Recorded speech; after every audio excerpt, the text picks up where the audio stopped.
setup wise, from looking in both directions, from face on as we were, grip, spine angle was good.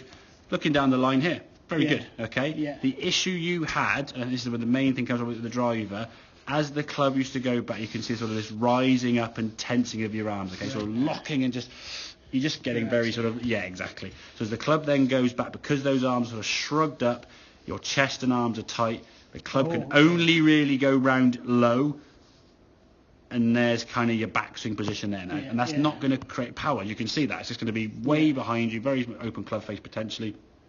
So your club's going to be coming back from in this direction, club face aim in there, weak. Now you've got to try and yank it as far left as you can with your arms and hope for the best, and the ball just sort of starts maybe left to target, but more often than not it's going to go whoop and curve this way, okay? So that backswing here, very low and hands, is causing you problems with distance, and then you try to increase the distance to get it back to where you want it to by trying to just fix not this but trying to compensate, okay?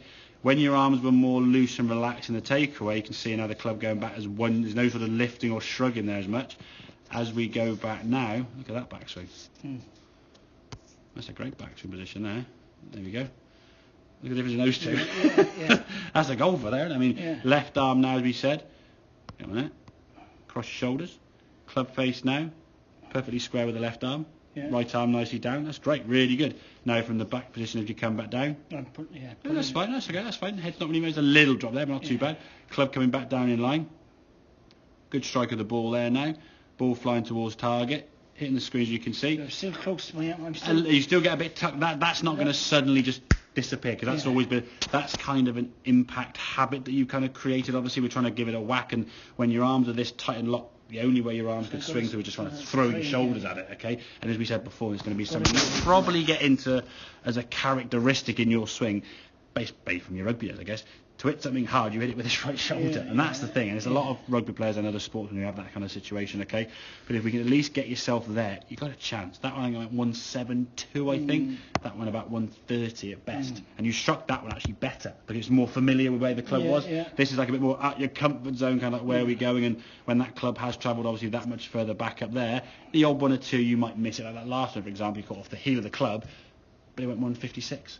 It went 15, 20 yards further than you were when you were striking it better, and you hit it right in here somewhere. Okay, hit it right there, probably a little dimple pattern somewhere in there where you just healed it. And okay, 160 is not ideal length for you. It's playable, not your best, and 20 yards left's not ideal, but it's not 50 yards scuttled on the ground or not thumping. So it's a playable. If that's your bad one, okay, we'll take that, okay? So getting that, and then from there, as we come back down, it's keeping that arm and shoulder now nice and loose, so we can get that club head speed. Shoulder this way, or from here now, it's actually a pretty good move to you there. I think now you're loosing the arms. It's just, as you get to about here, as I was doing that guy with the old prod in the club in that shoulder, just getting that. Just flicking the club. And I'll leave it, just batter that bag just without moving your shoulder. Just imagine you're swatting a fly. That kind of sensation, and you can actually do. So if you actually get to the bag here, Cole, into that position here, okay. So come to the bag over a second in the impact bag. If you kind of go through your normal sequence of setup and just say, do the full back, and the wall be behind you there. So swing the club sort of halfway back, and then bring it down to kind of where you are here now, in this sort of nice and relaxed there and there, and now from there, without moving that, try to hit the bag as hard as you can. Just basically unwind, there you go, and again, and then keep unwinding the wrist, and no backswing, just this way, just the wrist. Okay, so only go back to about here now. So there you go from there. So small back, and there you go, and again, good. That's the one. Just speed with the wrist. That's it. Good. There you go. Good. And look at that club now. It's going to close. You see, and that movement's going to give you the speed in the club we need, and also the square in the club face. Now, when you blend that with a bit of this, we're now getting a double momentum around the corner, and that's where the distance and the speed comes from, and the squaring of the golf club, If you just have right shoulder, the face is wide open, you slice and you're weak. If you try to stop the slice by swinging left, it's even weaker. If you try and hit the ball harder with the right shoulder, it's more of a slice.